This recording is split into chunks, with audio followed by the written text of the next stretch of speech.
Assalamualaikum warahmatullahi wabarakatuh. Kami dari Satlantas Polrestabes Palembang saat ini sudah berada di pertigaan persimpangan kilometer 12 perbatasan antara Banyuasin dan Kota Palembang untuk memantau arus lalu lintas yang berada di pertigaan persimpangan kilometer 12 di mudik Lebaran hari ke-6 pasca arus balik tahun 2024.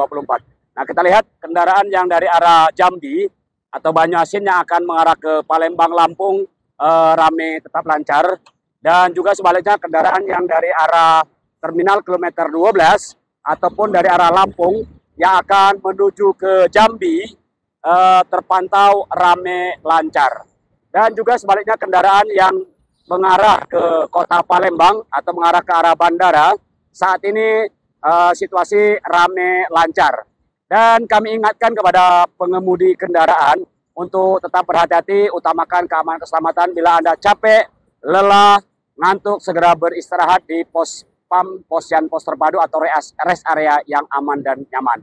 Dan juga kami himbau kepada pengemudi angkutan barang dan juga pengusaha pengemudi angkutan barang, truk 3 sumbu atau kendaraan 3 sumbu, mulai tanggal 4 April sampai dengan besok 16 April 2024 untuk tidak beroperasi. Mengingat sekarang masih arus balik Lebaran. Jadi silakan Anda beristirahat di kantong-kantong parkir, terminal, ataupun di jembatan timbangan, ataupun di pul-pul Anda yang tidak mengganggu arus lalu lintas.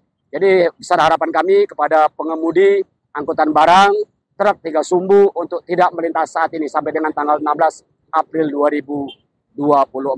Inilah yang dapat kami sampaikan, dan juga tetap konsentrasi, jaga jarak aman, pastikan kendaraan baik jalan dalam mudik Lebaran 2024. Terima kasih. Wassalamualaikum warahmatullahi wabarakatuh. Salam presisi.